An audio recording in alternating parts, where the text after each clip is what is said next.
அல்லேலூயா, அல்லேலூயா, அல்லேலூயா. போன மாதம் மாதிரி கர்த்தராகிய நான் அதை காப்பாற்றி தினம் தினம் தண்ணீர் பாய்ச்சி ஒருவரும் சேதப்படுத்தாதபடிக்கு இரவும் பகலுமாக காத்துக் கொள்வேன். போன மாதம் தேவன் தந்த வார்த்தை காப்பாற்றுவேன். அவர் அன்பான குடும்பத்தை கண்டிப்பாய் காப்பாற்றுவார். ஆபத்து வந்து சேதப்படுத்தும் அப்படின்னு அநேகர் நினைச்சிருக்கலாம். அந்த ஆபத்துல இருந்து தேவன் காப்பாற்றினார். இனியும் தேவன் காப்பாற்ற வல்லவராய் இருக்கிறார். கொஞ்ச நேரம் கூட நம்ம வீணான வார்த்தைகளுக்கு இடம் கொடுக்காமல் நம்ம அந்த வசனத்தை வாசிச்சுட்டு நம்ம நேராக தேவனுடைய வார்த்தைக்குள்ளாக போகலாம். ஏசாயா 27:3.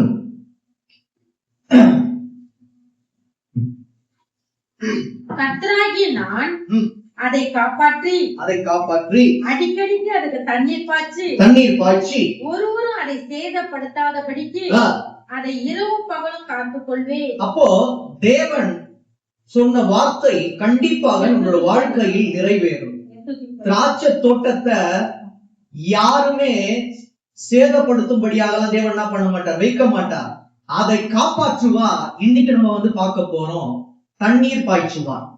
அவர் தண்ணீர் பாய்ச்ச வேண்டுமானால் நாம் சில விஷயங்களை அறிந்து கொண்டு அந்த வார்த்தையின்படி நாம் கை கொள்ளுவோமே ஆனால் கண்டிப்பாக தினம் தினம் தண்ணீர் பாய்ச்சி கொண்டே இருப்பார். அது என்னன்னு சொல்லிட்டு நம்ம வேகமாக வாசிட்டு முடிக்கலாம். எடுத்து வாசிங்க.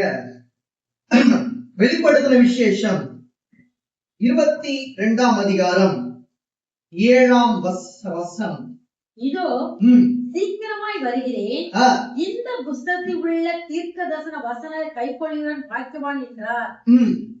இந்த வாசிங்க மட்டும் வாசிங்க. இந்த புஸ்தகத்தில் உள்ள தீர்க்க தரிசன வசனங்களை கைக்கொள்கிறவன் பாக்கியவான் என்றார். அப்போ இந்த வேதத்தில் உள்ள தீர்க்க தரிசன வசனங்களை கை கொள்ளுவோமானால் அவர் நமக்கு தினம் தினம் தண்ணீர் பாய்ச்சி கொண்டே இருப்பார். இந்த வார்த்தைகள் என்னவா? தீர்க்க தரிசனமான வார்த்தைகள். தீர்க்க தரிசியின் மூலமாய் வரக்கூடிய வார்த்தைகள் அல்ல. ஒரு வார்த்தையுமே அந்த தீர்க்க தரிசியினிடம் இருந்து நமக்கு கிடைத்த வார்த்தை. அதனால் அது தீர்க்க தரிசனமான வார்த்தை தான். எப்படி? திராட்சை தோட்டத்தை காப்பாற்றுவேன்னா காப்பாற்றுவார். தண்ணீர் பாய்ச்சுவேன்னா தண்ணீர் பாய்ச்சுவார். எப்பொழுது? இந்த வேதத்தின்படி வாழ்ந்து அதை கை கொள்ளும் போது தேவன் அன்பான குடும்பத்தை காப்பாற்ற வல்லவராக இருக்கிறார். அதே 22:17 வாசிங்க. வெளிப்படுத்தும் விசேஷம் 22:17. மணவாட்டியும் வா என்கிறார்கள், கேட்கிறவனும் வா என்பானாக. தாகமாய் இருக்கிறவன் வரக்கடவன், விருப்பம் உள்ளவன் ஜீவ தண்ணீர் இலவசமாய் வாங்கிக் கொள்ள கடவன். முதல் விஷயம் தேவன் உங்களுக்கு சொல்லுகிறது. தேவன் தண்ணீர் பாய்ச்ச வேண்டுமானால் அந்த ஜீவ தண்ணீரை நாம் வாங்கிக் கொள்ள வேண்டும். அந்த ஜீவ தண்ணீராகிய இயேசு கிறிஸ்துவை நாம் வாங்கிக் கொண்டால் அவர் கண்டிப்பாக தினம் தினம் தண்ணீர் பாய்ச்ச வல்லவராய் இருக்கிறார். இதுல ஒரு வார்த்தை இருக்கு.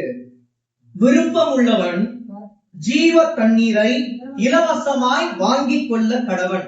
நாம் விருப்பமானவர்கள் தான். நான் விருப்பமா இருக்கிறோம்ப்பா, ஜீவ தண்ணீரை எனக்கு இலவசமா தாங்க, உம்முடைய ஜீவனை எனக்கு நீங்க என்ன பண்ணுங்க, எனக்கு தாங்க, உம்முடைய ஜீவனை என்ன பண்ணோம், என்னை அற்புதமாய் காப்பாற்றோம் அப்படின்ற நம்பிக்கை உங்களுக்கு கண்டிப்பா இருக்கணும். அப்ப அந்த ஜீவ தண்ணீரை நீங்க என்ன பண்ணணும், வாங்கி கொள்ளணும். அவ்வாறு அந்த ஜீவ தண்ணீர் உங்களுக்குள் வந்து விட்டால் தினம் தினம் அவர் தண்ணீர் பாய்ச்ச வல்லவராய் இருக்கிறார். இன்னொன்று கூட நம்ம எடுத்து வாசிக்கலாம். 1 கொரிந்தியர் 10:4.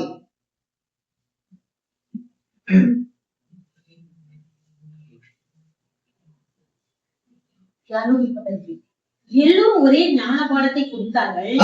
எப்படி? அவர்கள் கூட சென்ற ஞான கண்மலையின் தண்ணீரை கொடுத்தார்கள். அந்த கண்மலை கிறிஸ்துவே. முதல்ல பார்த்தோம், அவர் தண்ணீர் பாய்ச்ச வேண்டுமானால் அந்த ஜீவ தண்ணீரை நாம் வாங்கிக் கொள்ள வேண்டும். 1. 2வது, ஞான கண்மலையின் தண்ணீரை குடித்தார்கள். அந்த கண்மலை கிறிஸ்துவே. அந்த ஞான தண்ணீர் இருக்கு பாத்தீங்களா, கண்மலை ஆகிய தண்ணீர், அதை என்ன பண்ணணும், குடிக்கணும். அவரை நம்முடைய இருதயத்தில் ஏற்றுக்கொள்ளணும். அவ்வாறு ஏற்றுக்கொள்ளும் போது அவர் கண்டிப்பாக தினம் தினம் தண்ணீர் பாய்ச்ச வல்லவராக இருக்கிறார். விசுவாசிக்க ஃபர்ஸ்ட் விஷயம், ஜீவ தண்ணீரை நீங்கள் வாங்கிக் கொள்ள வேண்டும். ஞான கண்களையாகிய ஆண்டவராகிய இயேசு கிறிஸ்துவை ஏற்றுக்கொள்ள வேண்டும். அதனாலதான் இங்க வார்த்தைகள் மறைமுகமா இருக்கு. அந்த தண்ணீரை குடித்தார்கள். ஆண்டவராகிய இயேசு கிறிஸ்து கிட்ட இருந்து நமக்கு கிடைக்கக்கூடிய அபிஷேக வல்லமை, அது ரொம்ப ரொம்ப முக்கியம். அதை நாம் பெற்றுக்கொண்டால் தான் அவர் என்ன பண்ணுவாரு, தண்ணீர் பாய்ச்சுவார். நம்ம சந்தோஷமா என்ன பண்ணலாம் சொல்லலாம், தினம் தினம் எனக்கு அவர் அந்த தண்ணீரை பாய்ச்சி கொண்டே இருந்தார். இப்பவும் தேவன் தண்ணீர் பாய்ச்சுகிறார். இனிமேலும் கண்டிப்பாக அவர் தண்ணீர் பாய்ச்ச வல்லவராக இருக்கிறார். ஆனால் அவரை அறிகிற அறிவு இருக்கும். ஜீவ தண்ணீர் ஆகிய நீங்க எனக்கு வேணும்பா, நான் அதை வாங்கி கொள்ள தயாராக வாங்கி கொண்டு அவ்வாறு விட்டுவிடக்கூடாது.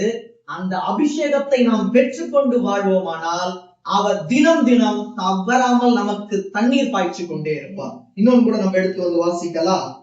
யோவான் 5:4.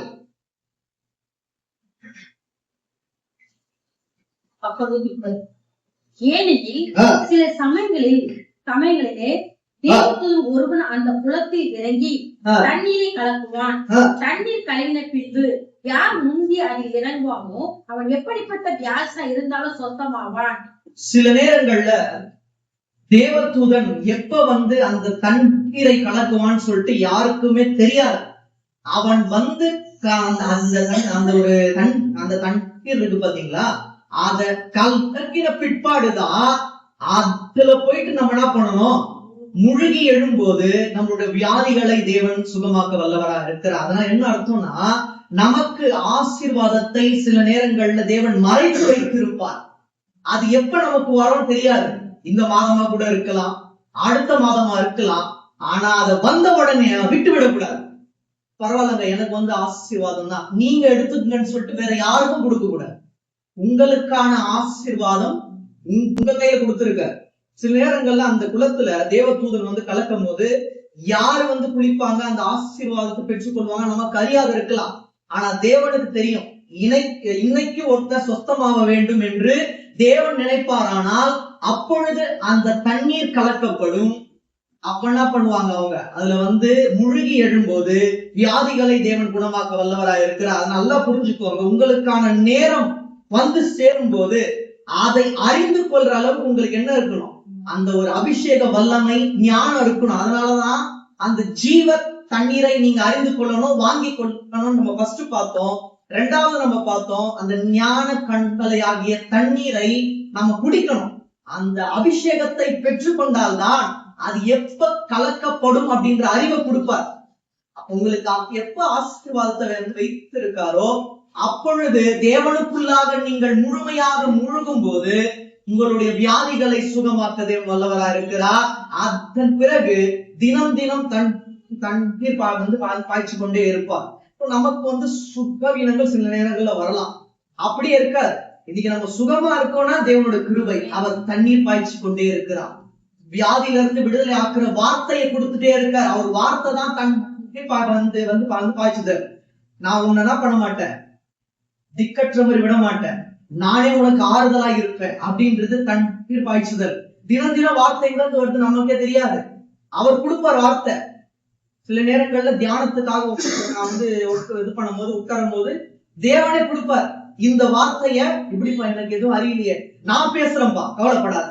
மாம்சத்துல என்னாது, ஆவியில நீ பேசு, உன்னை மறைத்து நான் இடைப்படுவேன். அதனாலதான் அவர் தண்ணீர் பாய்ச்சி கொண்டே இருக்கிறார். அன்பான குடும்பத்துக்கும் அவரே கண்டிப்பாக தண்ணீர் பாய்ச்சுவார். விசுவாசிக்கிற மாத்திரம் கேட்கிறேன். இப்ப யோவான் 4ல ஒரு முக்கியமான ஒரு தியானத்தை நம்ம பார்க்க போறோம். அதை நான் சுருக்கிட்டு கடந்து போலான்னு பாக்குறேன்.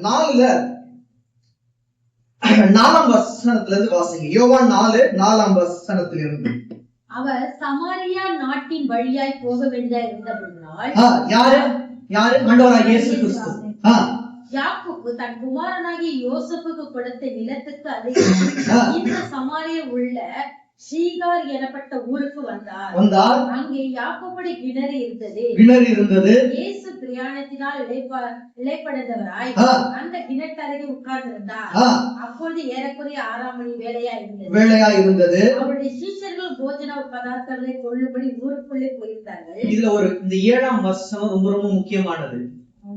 இயேசு கிறிஸ்து உங்களிடம் பேச வேண்டும் என்று நினைத்தால் சீஷர்கள் கூட இருக்க மாட்டாங்க. ஏன்னா தனிமைப்படுத்திட்டு தான் உங்ககிட்ட பேசுவார். அவங்க இருந்தா, ஆண்டவரே என்ன ஆண்டவரே பேச போறீங்க, இவரு கேட்டுருவாரு. பேதுரு இருக்காரு பாத்தீங்களா, அவர் முந்தி என்ன ஆண்டவரே நான் யாருக்கும் சொல்ல மாட்டேன், எனக்கு மட்டும் சொல்லுங்க, சமாரியா ஸ்திரீ கிட்ட நீங்க பேசுறேன்றீங்க, அப்படி என்னதான் இருக்கும். அதுவும் அந்த ஒரு கிண்டாரு கிட்ட அப்படி என்னதான் வந்து பேச போறான்னு சொல்லிட்டு அவங்களுக்குள்ளே என்ன பண்ணிட்டு இருப்பாங்க, அவங்க பேசிட்டே இருப்பாங்க. அதனாலதான் அங்க என்ன இருக்கு பாருங்க, அவருடைய சீஷர்கள் அப்ப அவங்களுக்கு என்ன உண்டாயிருக்கும், பசி உண்டாயிருக்கும். அவங்களுக்கா உண்டாகல, ஆண்டவராக இயேசு கிறிஸ்து உண்டு பண்ணினார்.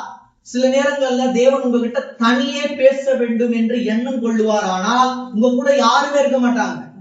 உடம்பு முழுவதும் மெய் சிலிர்த்து போகும்படியாக தேவன் கண்டிப்பாக பேசுவார். அந்த சமாரியா ஸ்திரீ கிட்ட அவர் பேச பேச பேச அவளுடைய உள்ளத்துல கலக்கமாவது, அவ பயப்படுறா, புரிஞ்சுக்கிறா, நீர்தானா அந்த தீர்க்கதரிசின்ற. அப்ப கூட அவருக்கு என்ன, நீங்க மேசியா ஒருத்தர் வர போறாரு, நம்ம இப்ப பார்க்க போறோம் எல்லாமே தீர்க்கதரிசின்னு சொல்லிட்டு அவளுக்கு என்ன இருக்கு, நம்பிக்கை இருக்கு. அதுவும் எப்போ, உனக்கு 5 புருஷர்கள் இருந்தார்கள், இப்பொழுது உன்னோடு இருக்கிறவன் உன்னுடைய புருஷன் அல்ல, அப்படி நீ சொன்னது சரிதான் அப்படின்னு சொல்லும் போதுதான் மெய்யாகவே நீங்க ஒரு தீர்க்கதரிசின்றா. வேற ஒண்ணு கேட்கிறா, யாக்கோபை காட்டிலும் நீர் உயர்ந்தவரான்னு கேட்கிறா. யாருகிட்ட பாத்தீங்களா அந்த ஒரு கேள்வி. இதெல்லாம் கேட்கும் போது சீஷர்கள் இடையில பூந்து ஏதாச்சும் ஒரு கேள்வி கேட்பாங்கன்னா அவங்க எல்லாருக்கும் பசி உண்டாகும்படி ஆண்டவராக இயேசு கிறிஸ்து செய்தார். அதன் பிறகு எல்லாரும் போயிட்டாங்க, இவர் மட்டும் தான் இருக்காரு. இப்ப வாசிங்க, 8ல இருந்து வாசிங்க. அப்போது சமாரியா நாட்டாளாகிய ஒரு ஸ்திரீ தண்ணீர் கொள்ள வந்தாள். இயேசு அவளை நோக்கி தாகத்துக்கு தா என்றார். இந்த இடத்திலேயே தாகத்துக்கு தா அப்படின்னு அவர் சொன்ன உடனே அவ ஆவிக்குள்ளாக இருந்தா குடிச்சிட்டு இருப்பா. இங்கே முடிஞ்சிட்டு இருக்கோம். ஆனா வேத வாக்கியம் நிறைவேறணுமே. அதனாலதான் இது அங்க நீங்க பாத்தீங்கன்னா ஃபுல்லா 20, 26 வரைக்கும் போகும். வாசிங்க. யூதர்கள் சமாரி உடனே சம்பந்தம். அந்த காலகட்டத்துல யூதர்கள் சமாரியர்கள் கிட்ட அந்த ஒரு சம்பந்தம் அந்த கலந்து இருக்க மாட்டாங்க, அவங்க விலகிதான் இருப்பாங்க. அதனால கேக்குறா, நீங்க ஒரு யூதன், நான் ஒரு சமாரிய ஸ்திரீ, நீங்க எப்படி என்கிட்ட பேசலாம், அது ஆகாதுன்ற மாதிரி சொல்றாவா. வாசிங்க. சமாரிசி அவரை நோக்கி, நீ யூதரா இருக்க சமாரிய ஸ்திரீயாகிய என்னிடத்துக்கு தாகத்துக்கு தா என்று எப்படி கேட்கலாம் என்றார். இயேசு அவளுக்கு பிரதியுத்தரமாக, நீ தேவனுடைய ஈவையில் தாகத்துக்கு தா என்று உன்னிடத்தில் கேட்கிறது என்ன என்பதை அறிந்திருந்த எவ்வளவு ஸ்லாக்கியம் பெற்ற ஸ்திரீயா இருந்திருப்பா. அது அறியாத இருந்தா, நம்மளும் அந்த நேரத்துல இருந்து அறியாதான் இருந்திருப்போம், மாம்ச சிந்தை உள்ளவர்களா தான் இருந்திருப்போம். ஆனா அந்த அறிவை கொடுக்கணும்னு சொல்லிட்டு ஆண்டவராக இயேசு கிறிஸ்து வந்தார். ஏன்னா அவருக்கு தெரிஞ்சிருக்கலாம்ல, பேதுரு நீ போப்பா, யோவான் நீ போப்பா, யாரு போனாலும் அவங்களுக்குள்ள மாம்ச சிந்தை இருக்கும்.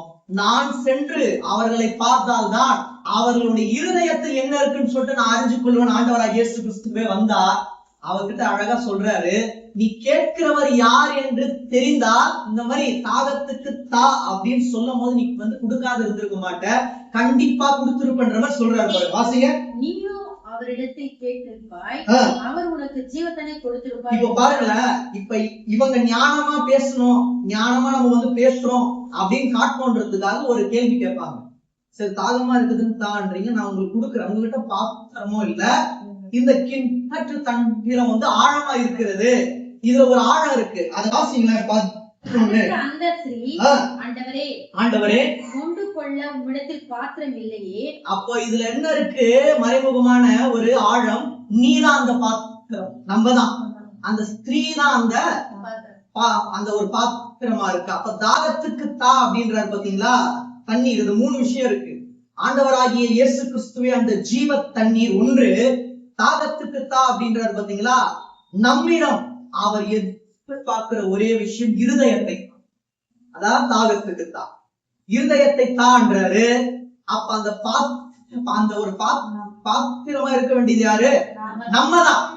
அவ்வாறு நாம் தேவனுக்கு விரும்பப்பட்ட பாத்திரமா இருக்கும் போது நம்ம என்ன பண்ணிடுவோம்? இருதயத்தையே கொடுத்துட்டு இருப்போம். தாகத்துக்கு தானே நான் தாகமா இருக்கேன், ஆவியில எனக்கு என்ன வேணும்? நீங்க தான்ப்பா எனக்கு வேணும் அப்படின்ற மாதிரி அவர் எண்ணம் கொண்டார். அதனாலதான் கேட்கிற, தாகத்துக்கு தானா இருதயத்தை கொடுத்துருந்தோம். அவ்வாறு கொடுக்கும் போது அந்த ஜீவ தண்ணீராகி ஆண்டவராகி இயேசு கிறிஸ்து தண்ணீர் பாய்ச்ச வல்லவராக இருக்கிறார். அவருடைய வாழ்க்கையில தண்ணீர் பாய்ச்ச வேண்டும் என்று அவர் ஆசை கொண்டதுனாலதான் அவர் பேசுகிறார். உள்ளத்தின் ஆழத்துல தாகத்துக்கு தான், அவனுடைய இருதயத்தை கொடுத்து விட்டால் அவர் தினம் தினம் தண்ணீர் பாய்ச்ச வல்லவராக இருக்கிறார். அப்படியே வாசிங்க கீழே. இன்னும் ஆழமா இருக்கிறது, பின்ன எங்கிருந்து உமக்கு ஜீவ தண்ணீர் உண்டாகும்? அவர்கிட்ட பாத்தீங்களா கேள்வி? எங்க இருந்து ஜீவ தண்ணீர் உண்டா? நான் தான் அங்க ஜீவ தண்ணீர் அப்படின்ற அறிவு யாருக்கு இருந்தது? சீஷர்கள் எல்லாருக்குமே இருந்தது. அதுவும் எப்படின்னு ஆண்டவராகிய இயேசு கிறிஸ்து புரிய வைத்த பிறகுதான் யாருக்கு இருந்தது? சீஷர்களுக்கு இருந்தது. இவளுக்கு புரிய வைக்க வேண்டும் என்று தேவன் என்ன பண்றாரு? என்ன சொல்றாரா? வாசிங்க. இந்த கிணற்றை எங்களுக்கு தந்த நம்முடைய பிதாவாகி யாக்கோபை பார்க்கிலும் பெரியவரோ. எப்படி ஒரு கேள்வி பாத்தீங்களா? யாக்கோபை பார்க்கிலும் நீர் பெரியவரோ? யாக்கோபை விட நீங்க பெரியவரா? யாருகிட்ட? ஆண்டவராகிய இயேசு கிறிஸ்து கிட்ட. நம்ம சில நேரங்கள்ல கேள்வி கேட்டுட்டு இருப்போம். அவர் நமக்கு வேண்டியதை கொடுக்கலன்னா, இதுக்கா உங்களை தேடி வந்த நம்ம வாசமானவர்கள் தானே. சில நேரத்துல அந்த சோர்வுல கேட்டுருவோம். அதுக்கப்புறம் என்ன பண்ணிடுவோம்? ஏதோ நான் தெரியாம பண்ணிட்டம்பா, என்ன பண்ணுங்க அப்படின்னு நம்ம கேட்போம். அது போல என்ன பண்றா? யாக்கோபை காட்டிலும் நீர் பெரியவரா அப்படின்னும் போது அவரும் அவர் பிள்ளைகளும் அவர் மிருகஜீவன் இதிலே குடித்தது உண்டு என்றார். இயேசு அவளுக்கு பிரதித்திரமாக, இந்த தண்ணீரை குடிக்கிறவனுக்கு மறுபடியும் தாகம், இந்த தண்ணீரை குடிக்கிறவனுக்கு மறுபடியும் தாகம் உண்டாகும். நான் கொடுக்கும் தண்ணீரை குடிக்கிறவனுக்கு ஒரு காலம் தாகம். விசுவாசிக்கிற மாத்திரம் அந்த வெறுமையான தண்ணீரை யார் குடிக்கிறார்களோ அவர்களுக்கு மறுபடியும் தாகம் உண்டாகும். அவர் சொல்றது மாம்சத்துக்குள்ளான தாகம் அல்ல, ஆவிக்குள்ளான தாகம் கிடைத்து விட்டால் மறுபடியும் தாகம் எடுக்காது. உலகத்துக்கு உட்பட்டவர்களுக்கோ இந்த மாம்சத்துக்குள்ளான தாகம் தான் இருக்கும், நமக்கோ ஆவிக்குரிய தாகம். அதனாலதான் அவர் தினம் தினம் பண்றாரு, தண்ணீர் பாய்ச்சி கொண்டே இருக்கார். கீழே வாசிங்க. நான் கொடுக்கும் அவனுக்கு கொடுக்கும் தண்ணீர் அவனுக்குள்ள நித்திய ஜீவ காலமாய் ஊறி. இந்த வார்த்தை ரொம்ப ரொம்ப முக்கியமானது. நான் அவனுக்கு கொடுக்கும் தண்ணீர் அவனுக்குள்ளே நித்திய ஜீவ காலமாய் ஊறுகிற நீரூற்றாய் இருக்கும் என்றார். அந்த நீரூற்று ஒரு நாள் ஆகாது, வற்றி போகாது. அதனாலதான் தினம் தினம் என்ன பண்றாரு? தண்ணீர் பாய்ச்சி கொண்டே. அவர்தான் அது நீரூற்று, அவர்தான். அவர்கிட்ட இருந்து நமக்கு கிடைக்கக்கூடிய ஆசீர்வாதங்கள் நம்ம லாஸ்டா பார்ப்போம். நம்ம அந்த லாஸ்டா முடிக்கும் போது எப்படி அந்த தண்ணீர் பாய்ச்சுவார், அதற்கு என்ன ஆவிக்குரிய அர்த்தம் அப்படின்னு தேவனே உங்களுக்கு வெளிப்படுத்தி முடிக்க போறாரு. கீழே வாசிங்க. அப்படியே அந்த ஸ்ரீ அவரை நோக்கி, ஆண்டவரே, எனக்கு தாகம் உண்டாகாமலும் நான் இங்கே கொண்டு கொள்ள வராமல் இவங்களுக்கு பாத்தீங்களா என்ன எண்ணம் பாத்தீங்களா? எனக்கு தாகமா இருக்கிறதுனால தானே டெய்லியும் மொண்டு போறேன், சோர்வா இருக்கு. நீங்க தாகம் உண்டாகாதபடிக்கு அந்த ஜீவ ஊற்ற, அந்த நீர் ஊற்ற எனக்கு கொடுத்துட்டீங்கன்னா நாளைக்கு என்ன பண்ண மாட்டேன், நான் மறுபடியும் அதை என்ன பண்ண மாட்டேன், இங்க முள்ள வரமாட்டேன். மாம்ச சிந்தை இருக்கக்கூடாது, அது இருக்கக்கூடாது, ஆவியின் சிந்தை தான் இருக்கணும் அப்படின்றதுக்காக தான் இந்த வார்த்தை. வாசிங்க.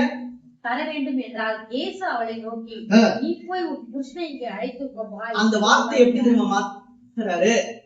அவங்க கேட்டதுதான். அவர் என்ன சொல்லிருக்கணும்? நான் தான் அந்த ஜீவ தண்ணீர்னு சொல்லிருக்கணும். அதை முன்னாடியே சொல்லிட்டாரு. ஒரு தடவை அவர் சொல்லிட்டாருன்னா அதை புரிந்து கொண்டு வாழ்ந்தோமானால் நம்ம ஆவிக்குரியதுல அர்த்தம், நம்ம இருக்கோம்னு அர்த்தம். அவர் ஒரு தடவை சொல்லிட்டாரு, அவங்க அதை புரிஞ்சிட்டு இருக்கணும். புரியாததுனாலதானே, மாம்ச சிந்தை இருக்கிறதுனாலதானே அவங்க என்ன பண்றாங்க? அந்த வார்த்தையை கேட்கிறாங்க. எனக்கு தாகம் உண்டாகாதபடிக்கு எனக்கு அதை தாங்க, நான் மறுபடியும் இங்க வர வேண்டிய அவசியம் இல்லை அப்படின்னு சொல்லும் போது இவர் என்ன பண்றாரு? நீ போய் உன்னுடைய புருஷனை இங்கே அழைத்து கொண்டு வா என்றார். இந்த கேள்வி தெளிவான கேள்வி. அவங்களுக்கு புரிஞ்சுட்டு இருக்கோம். இவ்வளவு நேரம் நம்ம பேசிட்டு இருந்தோம், அவர் எல்லாத்தையும் அறிஞ்சிருக்காரு. நான் இப்ப பொய் சொன்னா அதை கண்டுபிடிச்சிருவாருன்னு சொல்லிட்டுதான் எனக்கு கணவன் இல்லை அப்படின்னு பண்றா, மறைமுகமா சொல்றா. அது ஒரு வகையில பார்க்கும்போது உண்மைதான். கீழே வாசிங்க. அதற்கு அந்த ஸ்திரீ எனக்கு புருஷன் இல்லை என்றார். இயேசு அவளை நோக்கி எனக்கு புருஷன் இல்லை என்று நீ ஆமா சரிதான்.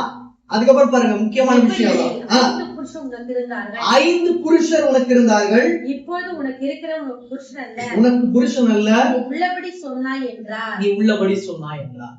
அவர் பேச பேச பேச அவங்களோட இருதயம் கொஞ்சம் கொஞ்சமா என்ன ஆகுது, திறக்கப்படுது. அதனாலதான் உண்மையை சொல்றான். என்ன பண்ணிருக்கலாம், பொய் பேசியிருக்கலாம். பொய் பேசாமல் தேவனுடைய வார்த்தை உண்மையை சொல்லும்படியாக வைத்தது. அதுதான் தேவனுக்கு வேணும். உள்ளபடி நாம் இருக்கும் போது அவர் தன் தீர்ப்பாய்ச்ச வல்லவராக வாசிங்க. அப்படியே அப்போது அந்த ஸ்திரீ அவரை நோக்கி, ஆண்டவரே நீர் தீர்க்கதரிசி என்று காண்கிறேன். எங்கள் பிதாக்கள் இப்ப சொல்றா பாத்தீங்களா, நீர் தீர்க்கதரிசி என்று காண்கிறேன். முதல்ல தீர்க்கதரிசின்னு என்ன பண்ணணும், அவரை நம்ம காண வேண்டும். அவர் தான் தீர்க்கதரிசி. இப்ப எல்லாரும் வந்துட்டு இருக்காங்கல்ல, அவங்க எல்லாமே இந்த வார்த்தைகள் என்னென்ன சொல்லி இருக்கிறதோ அதை உள்ளபடி உங்களுக்கு எடுத்து காட்டக்கூடிய ஒரு கருவிதான். ஒரு போஸ்ட் வருதுன்னு வைங்களேன், நாங்கெல்லாம் போஸ்ட் மேன் வச்சுக்கோங்க. மேல் இடத்துல இருந்து உங்களுக்கு ஒரு போஸ்ட் வருது, எதை மேன்மையா பாப்பீங்க? போஸ்ட் வருது பாத்தீங்களா, அதெல்லாம் நீங்க வந்து மேன்மையா பாப்பீங்க. இந்த போஸ்ட் மேன் என்ன பண்ணுவார், உங்களுக்கு வந்து கொடுக்க வேண்டியது அவரோட வேலை. அந்த போஸ்ட் அப்படின்றதுதான் முக்கியம். ஆண்டவராக இயேசு கிறிஸ்து தான் அந்த போஸ்ட் உங்களுக்கு அங்க இருந்து அமுச்சு விடுறவரு. நாங்க எல்லாமே போஸ்ட் மேன் தான், வந்து கொடுத்துட்டு போக வேண்டியதுதான் கடமை. ஆனா உங்களுக்கு கொடுக்கப்பட்ட வார்த்தை இருக்கு பாத்தீங்களா, உங்களை விட்டு நீங்காது. அதுதான் அவர் உங்களுக்கு தரக்கூடிய மேன்மையான காரியம். அதுல தெள்ள தெளிவா இன்று எழுதியிருக்காரு, என்னன்னா ஆபத்து வந்தாலும் உங்களை காப்பாற்றுவேன், தன் தீர்ப்பாய்ச்சுவேன். இந்த வார்த்தையை ஒரு போஸ்ட் மேனா சொல்லிட்டேன்னா சாம நம்பாதீங்க, தேவனை நம்ப. சொல்ல வேண்டியது அவன் உள்ளபடிதான் நான் சொல்றேன். இதுதான் உண்மை. இதுதான் தேவன் ஊழியருக்கு கற்றுத்தரும் பாடம். போஸ்ட் மேனா நீங்கள் தேவனால் தண்ணீர் பாய்ச்சப்பட்ட ஜனங்களா இருப்பீர்கள் அப்படின்ற வார்த்தை பரலோகத்திலிருந்து எனக்கு வந்தது. ஒரு போஸ்ட் மேனா இங்க கொண்டு வந்து சேர்த்துட்ட காரியங்களை புதிதாக மாற்ற தேவன் வல்லவராய் இருக்கிறார். அவர் எப்படி மாற்றுவார் அப்படின்னு நமக்கு தெரியாது, எனக்கே அறியாது, அவருக்கு தெரியும். இந்த காலத்துல உங்களுக்கு என்ன தேவையோ அதை தர தேவன் வல்லவராய் இருக்கிறார். கீழே வாசிங்க. எங்கள் பிதாக்கள் இந்த மலையிலே தொழுது கொண்டு வந்தார்கள். நீங்கள் எருசலேமில் இருக்கிற ஸ்தலத்திலே தொழுது கொள்ள வேண்டும் என்று இருக்கிறீர்கள் என்றால், அதற்கு இயேசு ஸ்திரீயே, நான் சொல்கிறது நம்பு. நீங்கள் இந்த மலையிலும் எருசலேம் மாத்திரம் அல்ல, எங்கள் பிதாக்களை தொழுது கொள்ளும் காலம் வருகிறது. எங்கும் பிதாவை தொழுது கொள்ளும் காலம் வருகிறது. அவர் சொல்றாரு, நீ கொஞ்ச காலத்துக்கான ஆசைக்காக நீ என்கிட்ட பேசிட்டு இருக்க. நான் இந்த காலத்தோடு முடிஞ்சு போற மாதிரியான வாழ்க்கையை உங்களுக்கு கொடுக்க போறது இல்ல. சதா காலமாய் பிதாவை தொழுது கொள்ளும் காலம் வரும். அப்பொழுது நான் இந்நாள் வரை உங்களுக்கு தன் தீர்ப்பாய்ச்சி கொண்ட வருங்காலத்திலும் நானே தன் தீர்ப்பாய்ச்சுவேன்ற அறிவை அவங்களுக்கு என்ன பண்ற, அவர் மறைமுகமா சொல்ற. இப்ப வாசி, உங்களுக்கு புரியும். அந்த வசனத்தை வாசிங்க. எங்கள் பிதாக்கள் 21. அதற்கு ஸ்திரீயே, நான் சொல்கிறதை நம்பு. அந்த வார்த்தை இந்த குடும்பத்தை பார்த்து சொல்றார். அவர் என்ன சொல்றாரோ அதை நம்பி வாழுங்க. நீங்கள் இந்த மலையிலும் எருசலேம் மாத்திரம் அல்ல, இங்க மட்டும் நீங்க சாட்சி பெற்ற ஜனங்களா இருக்க மாட்டீங்க. எங்கும் பிதாவை தொழுது கொள்ளும் காலம். நீங்க எங்க போயிட்டு பிதாவை தொழுது கொள்வீர்களோ அங்கங்கு உங்க மூலியமாய் தேவன் என்ன பண்ணுவார், அநேகரை எழுப்புவார். நீங்கள் அநேகருக்கு சாட்சியா இருப்பீர்கள். அதான் தேவனுக்கு வேணும். ஒரு குறுகிய காலத்துக்குள்ளாக நம்மை அடக்கி வாழுகிற தேவன் அல்ல. விசாலமான இடத்தில் நம்மை பெருக்கி அனைவருக்கு ஆசீர்வாதமாய் இருக்கக்கூடிய ஜனங்களாய் மாற்றக்கூடிய தேவன். அதனாலதான் அவர் ஆரம்பத்துல இருந்து மறைமுகமா சொல்றாரு. அவளுக்கு தேவன் என்ன பண்றாரு, தண்ணீர் பாய்ச்சி கொண்டே இருக்காரு. பாத்தீங்களா, அவர் வார்த்தையின் மூலமா.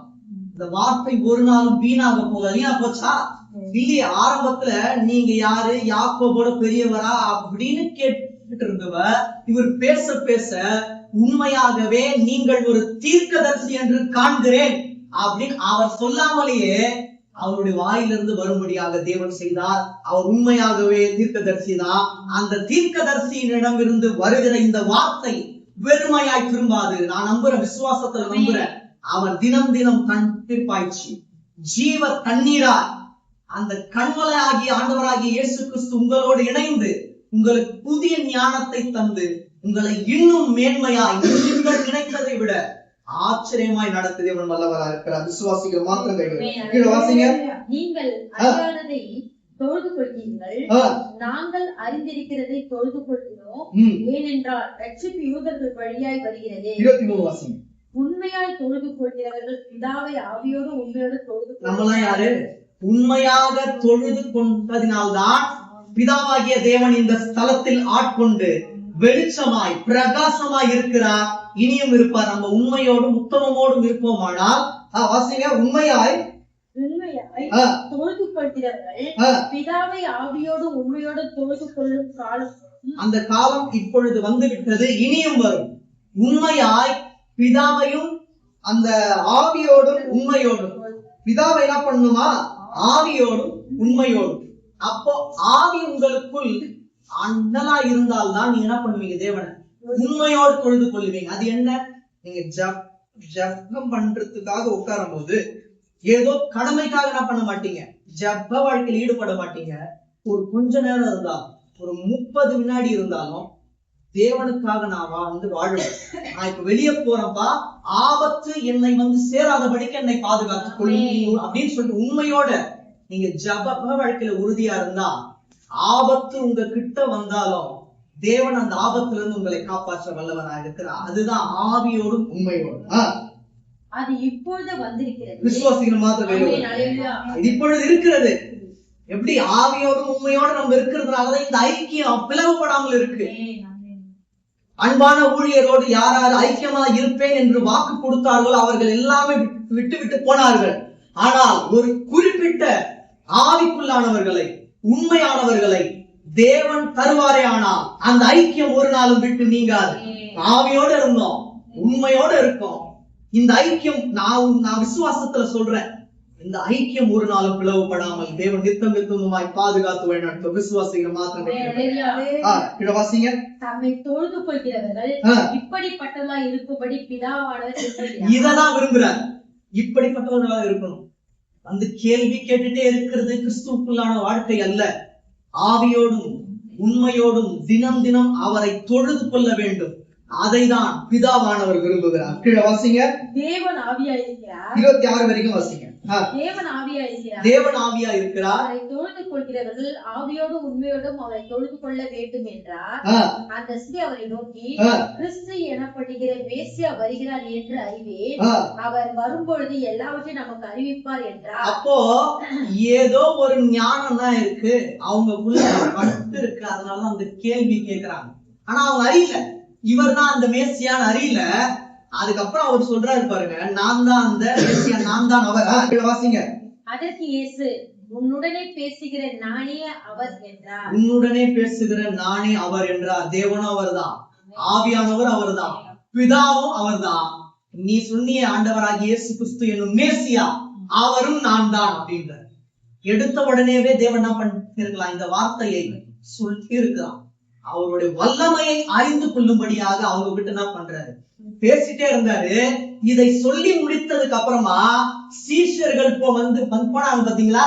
அவங்க வருவாங்க. அவசியம் அதோட முடிச்சிருவார். இயேசு கிறிஸ்துக்கு தெரியும், நீங்க தனியா இருந்து நீங்க வார்த்தையை கேட்கும் போதுதான் அது ஆவிக்குள்ளாக காது கொடுத்து கேட்பீங்க. அநேகர் வந்து விட்டால், அநேகர் வந்துட்டாங்களே இனிமேட்டு கேட்கணுமா அப்படின்ற எண்ணம் ஆயிடும் உங்களுக்கு. அது இருக்கக்கூடாதுன்னு சொல்லிட்டுதான் சீஷர்கள் போன பிறகு அவர் தனியே பேசுகிறார். அவர்கள் வந்த உடனே என்ன ஆச்சு? அவர் பேசுவதை நிறுத்தி விடுகிறார். இதுல இருந்து நமக்கு ஒண்ணு தெளிவாக புரிகிறது. அவர் பேச நாம் இடம் கொடுக்க வேண்டும். இடம் கொடுத்தால் அவர் நம்முடனே தனியே பேசுவார். அப்பொழுது அவர் சில விஷயங்களை நமக்கு மறைமுகமாக வெளிப்படுத்துவார். அது நமக்கு சில நேரங்கள்ல வெளிப்படையா புரியும். வேதத்தை ஆராயும் போது தேவன் அனைத்து மறைப்பொருள்களை விளக்க தேவன் வல்லவராக இருக்கிறார். இது நல்லா புரிஞ்சுக்கோங்க. அந்த சமாரியா ஸ்திரீக்கு தேவன் தண்ணீர் பாய்ச்ச வேண்டும் என்று நினைத்தார். அவருடைய வார்த்தைகள் மூலமாய் தண்ணீர் பாய்ச்சனால்தான் ரெண்டு விஷயம். ஒண்ணு, அவரை யாக்கோபை விட பெரியவரா என்று கேட்ட சமாரிய ஸ்திரியே, நீங்கள் ஒரு தீர்க்கதரிசி என்று காண்கிறேன் அப்படின்னு சொல்லும்படியாக தேவன் வைத்தார்.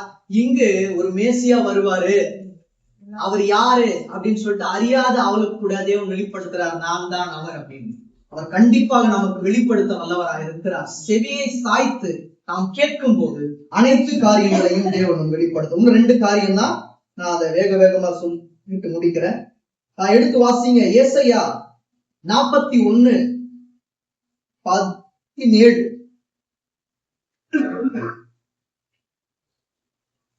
சிறுமையும் எளிமையானவர்கள் தண்ணீரை தேடி அது கிடையாமல் அவர்கள் நாவு தாகத்தால் வளரும் போது கர்த்தராகிய நான் அவர்களுக்கு செவி கொடுத்து இஸ்ரவேல் தேவனாகிய நான் அவர்களை கைவிடாது இருப்பேன். நான் உங்களுக்கு ஆரம்பத்துல சொன்னேன் பாத்தீங்களா, முடியும் போது அவர் தண்ணீர் பாய்ச்சுவார் அப்படின்றதுக்கான ஒரு ஆவிக்குரிய அர்த்தம் இருக்கிறதுன்னு. அவர் தினம் தினம் தண்ணீர் பாய்ச்சுவார் அப்படின்ற ஆவிக்குரிய அர்த்தம், தினம் தினம் கைவிடாது இருப்பார். அதுதான் முக்கியமான வார்த்தை. வாசிங்களேன், சிறுமையும் மாணவர்களை தண்ணீரை தேடி கிடையாமல் அவர்கள் நாவு தாகத்தால் வறண்ட போது கர்த்தராகிய நான் அவர்களுக்கு செவி கொடுத்து இஸ்ரவேல் தேவனாகிய நான் அவர்களை கைவிடாது. ரெண்டு விஷயம் உங்களுக்கு என்ன வரணும்னா, நான் சிறுமையும் எளிமையுமானவன், நான் சிறுமையும் எளிமையுமானவன் சொல்றவங்க மாத்திரம் கையில வருது. நம்மை நாமே தாழ்த்தும் போது நம்மை தேவன் தகுந்த காலத்தில் உயர்த்த வல்லவராக இருக்கிறார். நான் சிறுமையும் எளிமையுமானவன் தான். அந்த தண்ணீரை தேடி நான் போவேனானால் அவர் என்ன பண்ணுவாரு, நம்மளோட வார்த்தைகளுக்கு செவி கொடுத்து வாசிங்க. சில நேரங்களில் கிடைக்காது, ஈஸியா கிடைச்சிருமா? அவரை தேடி போக போக போக பலவிதமான போராட்டங்கள் வரும். ஆனால் அவரை கண்டடைகிற சமயத்துல அவர் என்ன பண்ணணும், கண்டடைஞ்சிடணும். ஆனா அவ்வளவு சீக்கிரம் முடியாது. தண்ணீரை தேடி அது கிடையாமல் அவர்கள் நாவு தாகத்தால் அப்படியே விட்டுருவாரா? தாகத்தால் நம்மை சரிந்து விழும்படியாக செய்யக்கூடிய தேவன் அல்ல. இவனோட பிள்ளைக்கு எவ்வளவு நாள் தாகத்தை தாங்கக்கூடிய அளவுக்கு வலு இருக்குதுன்னு பார்க்கணுன்றதுக்காக சில காலங்கள் விடுவார். ஆனா தாகத்தாலேயே வாடி போகும்படியாக நம்மை ஒரு நாளும் விட மாட்டார். அவரே வந்து வாசிங்க, தாகத்தால் வரும் பொழுது கர்த்தராகிய நான் அவர்களுக்கு செவி கொடுத்து செவி கொடுப்பார்னு சொல்றவங்க மாத்திரம் கையில கண்டிப்பாக கொடுப்பாரா? இஸ்ரவேலின் தேவனாகிய நான் அவர்களை கைவிடாது இருப்பேன், அவர்களை கைவிடாது இருப்பேன். இந்த வார்த்தை தான் ரொம்ப முக்கியம். தினம் தினம் அவர் உங்களை கைவிடாது இருப்பார். அதுதான் தண்ணீர் பாய்ச்சுவார். இன்னொன்னு நான் சொல்லிட்டு முடிக்கிறேன். அதே ஏசாயா 43 எடுத்துக்கங்க. 43:3 வாசிங்க. நான் இஸ்ரவேல் பரிசுத்தரும் உன் இரட்சகருமாய் இருக்கிற உன் தேவனாகிய கர்த்தர் உன்னை மீட்பு பொருளாக எகிப்தையும் உனக்கு ஈடாக எத்யோப்பியாவையும் சேபாவையும் கொடுத்தேன். இப்ப இதுல அந்த 3ல ஃபர்ஸ்ட் அந்த ஃபர்ஸ்ட் பாகம் மட்டும் வாசிங்க. நான் இஸ்ரவேல் பரிசுத்தரும் இரட்சகருமாய் இருக்கிற உன் தேவனாகிய கர்த்தர். அவர் யாரா? இரட்சகராய் இருக்கிற தேவனாகிய கர்த்தர். அவர் உங்களை கைவிடாது இருக்க வேண்டுமானால் அவரே உங்களுடைய வாழ்க்கையை ரட்சிக்க வேண்டும். ஏனென்றால் அவர் யாரா? அவர் நம்முடைய இரட்சகராகிய ஆண்டவராகிய இயேசு கிறிஸ்து. இன்னொன்று கூட நம்ம எடுத்து வந்து வாசிக்கலாம். ஏசாயா 44:3. தாகம் உள்ளவன் தண்ணீரையும் வறண்ட நிலத்தின் ஆறுகளையும் ஊற்றுவேன். தாகம் உள்ளவன் மேல் தண்ணீரையும் வறண்ட நிலத்தின் மேல் ஆறுகளையும் ஊற்றுவேன். உன் சந்ததியின் மேல் என் ஆவியையும் உன் சந்தானத்தின் மேல் என் ஆசீர்வாதத்தை ஊற்றுவேன். இதுதான் இன்று ஒரு முற்றுரையாக தேவன் உங்களுக்கு தரக்கூடிய வார்த்தை என்னன்னா, தாகம் உள்ளவன் மேல் தண்ணீரையும் தாகம் உள்ளவன் மேல் தேவனுடைய வசனத்தையும். இங்க அப்படி இருக்கு, தாகம் உள்ளவன் மேல் தண்ணீரைனா இங்க ஆண்டவராக இயேசு கிறிஸ்து குறிக்கல, தாகம் உள்ளவன் மேல் அவருடைய வசனத்தையும் ஆறுகளையும் ஊற்றுவேன்னா அந்த வசனத்தின் உள்ள ஆழங்களை ஊற்றுவார். ஆழங்களை உங்களுக்கு தெரியும்படியாக செய்வார். தேவ வசனத்தை கொடுத்துட்டாரு. தேவ வசனத்தை நம்ம வந்து சில நேரங்கள்ல படிப்போம், நம்ம பல நேரங்கள்ல தியானிப்போம். நம்ம படித்து அதை புரிந்து கொள்ளும்படியாக ஆழம் வேணும்ல, ஞானம் வேணும்ல. அந்த உள்ளத்தின் ஆழங்களை நமக்கு கற்றுதரதா அவர் என்ன பண்றாரா, வறண்ட நிலத்தின் மேல் ஆறுகளை ஊற்றுகிறார். அந்த ஞானத்தை கொடுக்கிறார். உள்ளாழங்களை நமக்கு அவரே நன்றா பண்றார், தெரியப்படுத்துறார். உன் சந்ததியின் மேலும் என் என் ஆவியையும் உன் சந்தானத்தின் மேல் என் ஆசீர்வாதத்தை ஊற்றுவேன். 3 விஷயங்கள். அவர் தினம் தினம் உங்களுக்கு தண்ணீர் பாய்ச்சுவேன் அப்படின்னு ஒரு வாக்குத்தத்தம் வந்து கொடுக்கிறாரு. தினம் தினம் உங்களை கைவிடாதிருப்பார். அவருடைய ஆவியை உங்களுக்கு கொடுத்து கொண்டே இருப்பார். ஒரு நாள் அவருடைய ஆவிக்குள்ளாகவே உங்களை வந்து நடத்துவார். 3வது, உங்களை ஆசீர்வதிப்பார். 3 விஷயங்கள். நம்ம மேலோட்டம் ஆரம்பத்துல நம்ம வந்து படிக்கும் போது ஏதோ தேவன் வந்து தண்ணீர் பாய்ச்சுவார் அப்படின்னு தான் படிச்சிருப்போம். அதனாலதான் தாகம் உள்ளவனுக்கு என்ன கொடுக்கிறார், அவரோட வார்த்தையை தண்ணீராய் கொடுக்கிறார். தேவ வசனத்தை கொடுத்துட்டார். நான் என்ன பண்ணுவேன், காப்பாற்றுவேன். போன மாதம் அவர் உங்களுக்கு தெளிவாக விளக்கி விட்டார். இப்பொழுது தண்ணீர் பாய்ச்சுவேன் அப்படின்னு சொன்னாரு. 2 விஷயம் ஆரம்பத்துல பார்த்தோம். ஜீவ தண்ணீரை நாம் பெற்றுக்கொண்டு வாங்கிக் கொண்டு வாழ்ந்து, 2வது ஒன்று பார்த்தோம், அந்த கண்களையாகிய கிறிஸ்துவை நம்ம என்ன பண்ணணும், தண்ணீராய் குடிக்கணும். அப்படின்னா அந்த அபிஷேகத்தை பெற்றுக்கொண்டு வாழணும் அப்படின்னு நம்ம பார்த்தோம். அவ்வாறு நாம் இருக்கும்போது எவ்வாறு சமாரியா ஸ்திரீக்கு தேவனுடைய வார்த்தையின் மூலமாய் அவர் தண்ணீர் பாய்ச்சினாரோ, நமக்கும் அவருடைய வார்த்தை மூலமாய் தண்ணீர் பாய்ச்சுவார் நம்ம பார்த்தோம். அது என்ன அவர் தண்ணீர் பாய்ச்சுவார், வேதத்தின் ஆழம் என்ன அப்படின்னா 3 விஷயங்கள்.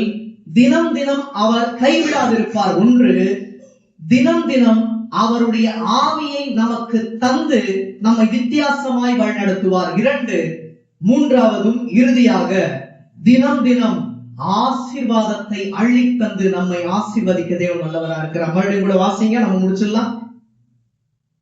44:3 ஏசாயா 44:3. தாகம் உள்ளவர்கள் தண்ணீரையும் வறண்ட நிலத்தின் மேல் ஆறுகளை ஊற்றுவேன். உள்ளத்தின் ஆழத்துல இருந்து கேளுங்க. தாகம் உள்ளவர்கள் பா, எங்களுக்கு என்ன வேணும், தண்ணீரையும் வறண்ட நிலத்தின் மேல் ஆறுகளை ஊற்றுவேன். ஆறுகளை ஊற்றுவேன். சந்ததியின் மேல் என் ஆவியையும் ஆவியையும் சந்தானத்தின் மேல் என் ஆசீர்வாதத்தை ஊற்றுவேன். அவர் ஊற்ற வேண்டும். அதனாலதான் அங்க சொல்றாரு தண்ணீர் பாய்ச்சுவேன் சொன்ன. அவர் வந்து சொல்லிட்டு சும்மா இல்ல, வேதத்துல அவ்வளவு ஆழங்கள் இருக்கு. நம்ம தியானிக்கும் போதுதான் புரியும். ஏசாயா 27:3 வாசிங்க, நம்ம முடிச்சிடலாம். அடுத்த மாதம் தேவன் ஒரு சேதமும் அணுகாதபடிக்கு இரவும் பகலுமாக காத்துக் கொள்வேன்னு சொன்னார். அதை நம்ம வந்து பார்க்க போறோம். வாசிங்க, இது வாசிங்க 27:3.